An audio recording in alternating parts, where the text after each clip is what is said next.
welcome to Grace. I'm Jeremy, and we're glad you're here to celebrate. Please fill out the registration pad and pass it to your neighbor while I tell you what's going on here at Grace.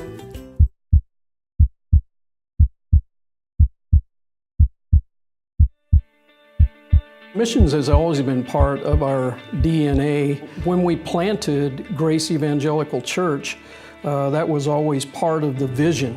And there were people that were there that shared that passion also. Within our specific missions area of the church, we're trying to do two things. We're wanting to support as many missionaries as we possibly can, with the idea that if we're called, in fact, to go into Jerusalem, our own local town, Judea, the larger area, Samaria, to the ends of the earth, right? It all starts locally, but then moves out. Then we should be engaging in missions in all of those places. We need to bring more of Jesus into more of the world. Every church's mission, every ministry's mission has to be in one facet or another to bring more of Jesus into more of the world. And of course, we touch people one person at a time. There are a number of spiritual blessings that we receive by not just bringing our tithes and offerings into the storehouse, and that basically meets the needs of the local church, but there is that offering aspect of being able to give beyond ourselves towards bringing Jesus to the ends of the earth. Missions is a vital and crucial part of every church. We're all called to go, and so it's vital for the church to be focused on missions because it's a part of our identity as Christians, and so it's absolutely vital to the church because every single person is called to be involved in one way or another.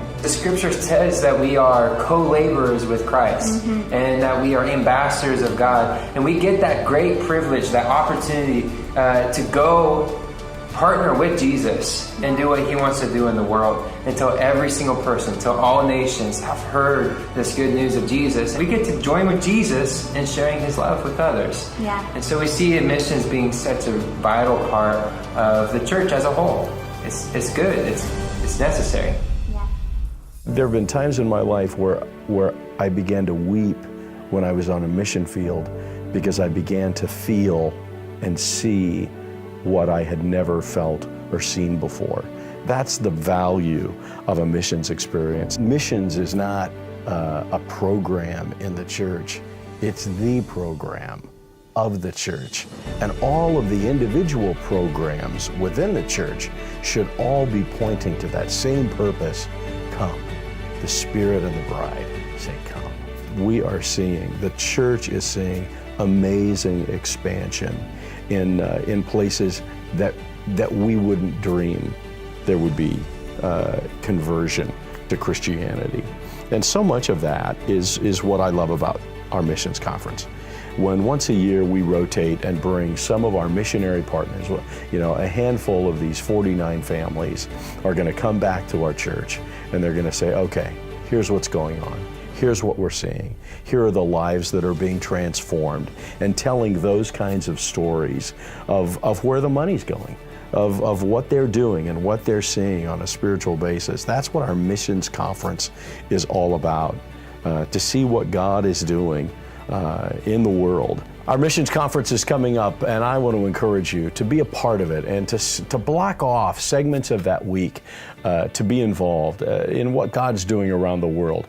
On Monday, February the 26th through Thursday, we're blocking off each evening just as a time for the church to come and pray. We're praying for our missionaries. We're praying for the lost people that they're ministering to.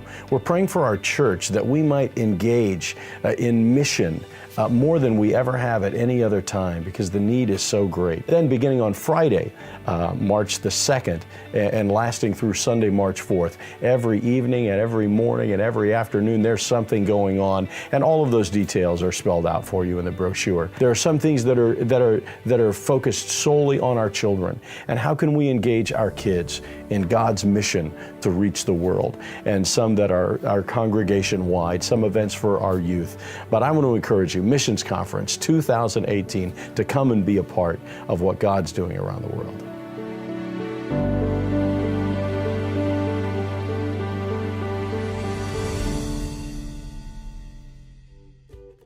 Please make plans to attend our Focus on Missions Week beginning Monday, February 26th, with prayer each evening, Monday through Thursday, and it's 5 to 9 p.m. Friday, March 2nd, join us for dinner, and Saturday, March 3rd, go ahead and come on back for breakfast. Sunday morning, March 4th, we'll hear from John Gilman with Dayspring International. Sunday evening at 5 p.m., we will hear from our Honduras missions team about their work with AFE. At 6 p.m., we will tally our faith promise pledges.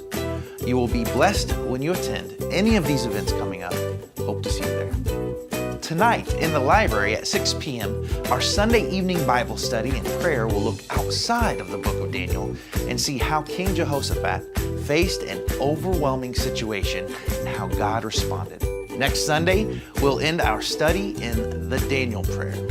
Pastor Dave will lead a new study over chapter 3 in Habakkuk, starting March 11th. Pastor Dave will be leading a missions trip to the Show Me Christian Youth Home in Lamont, Missouri.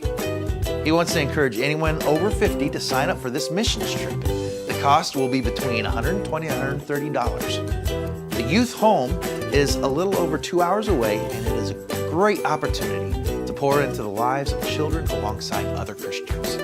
Visit our website or read your bulletin for more information on these events and others.